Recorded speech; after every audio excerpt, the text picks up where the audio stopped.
Bonjour, je vais poursuivre mon cours de gestion du personnel. Je vais entamer mon chapitre 1. Qu'est-ce que la GRH? Je vous rappelle que c'est essentiellement un chapitre introductif qui sera relativement bref. Et je vais faire tout d'abord une introduction. Je vais essayer de définir ce que l'on entend par GRH, gestion des ressources humaines. Et je retiendrai pour ma part deux définitions de la GRH qui me semblent complémentaires. La première définition est la suivante.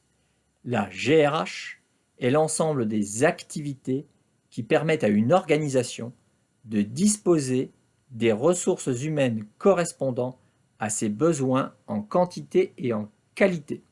Cette définition, c'est celle de Cadin et de ses collègues qui a été donnée dans un ouvrage en 2012. Quand les auteurs parlent d'activité, et donc d'activité de GRH, de quelle activité s'agit-il? Du recrutement, j'aurai l'occasion d'y revenir, de l'évaluation du personnel, ça fait également partie de mon cours, mais également de la gestion des emplois, de la gestion et du développement des compétences, de la mobilité et de la gestion des carrières, de la GPEC, gestion prévisionnelle des emplois et des compétences, de la formation ou encore des relations sociales. Voilà quelques-unes des grandes activités de la fonction RH. Et on pourrait en ajouter d'autres. La paye, c'est-à-dire l'établissement de la rémunération, par exemple.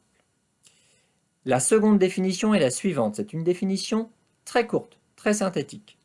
La GRH est la gestion des hommes au travail dans les organisations. Cette définition, c'est celle de deux auteurs, Martori et Crozet, définition qui a été donnée en 2008. Le terme « gérer » renvoie ici à l'idée de faire des choix. Plus précisément, il s'agit de faire des choix sous contrainte. Les contraintes sont multiples. Dans toute organisation, il y a des contraintes financières, il y a des contraintes comptables, il faut bien respecter les règles de comptabilité en vigueur, sinon on s'expose à certains risques. Il y a des contraintes évidemment techniques, il y a des contraintes organisationnelles qui sont générées par l'organisation elle-même, il y a des contraintes juridiques, il y a des contraintes sociales, il y a des contraintes culturelles. Les contraintes sont de différentes natures et elles vont peser sur les pratiques de gestion. Gérer des hommes, nous disent Martori et Crozet, dans la mesure où la GRH se préoccupe d'un facteur de production clé, c'est le travail. C'est un facteur de production particulier.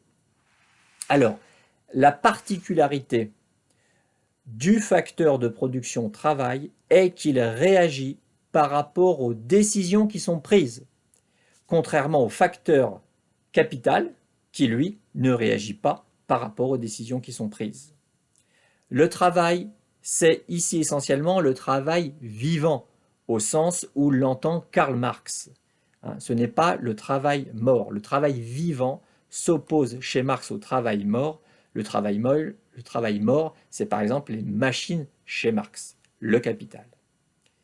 Gérer des hommes suppose donc de gérer, bien évidemment, des individus. Les individus ont leur personnalité. Ces individus ont des désirs, peuvent nourrir des attentes particulières, peuvent avoir des revendications. Ces individus ont des intérêts à défendre, etc., etc. Ces individus portent des valeurs également. Mais gérer des hommes, c'est non seulement gérer des individus, c'est aussi gérer des groupes. Les hommes et les femmes en entreprise sont en général organisés sous forme de collectifs, des équipes par exemple. Et c'est aussi gérer des relations humaines. C'est un point important dans la fonction RH. Mais il s'agit non seulement de gérer des hommes, mais aussi de gérer des hommes au travail dans les organisations. La GRH ne se limite donc pas aux seules entreprises privées. Quand on parle d'organisation, c'est plus large que les entreprises privées. Cela concerne toutes les organisations. Toutes les organisations sont concernées à un titre ou à un autre par des actions de GRH à partir du moment où il existe des salariés à gérer. Les organisations privées, certes, les organisations publiques, je pense aux entreprises publiques, aux administrations, aux collectivités territoriales, les organisations associatives, les coopératives, les mutuelles, tout ce qui relève de ce qu'on appelle du tiers secteur, c'est-à-dire de l'économie sociale et solidaire. Mais qu'est-ce qu'une organisation? Ce qui caractérise une organisation, c'est qu'elle relie des individus qui ont un projet commun. C'est une définition minimaliste de l'organisation. J'ai terminé pour mon introduction. La prochaine fois, j'entamerai ma section 1 qui s'intitule « De la gestion du personnel à la gestion des ressources humaines ». Au revoir.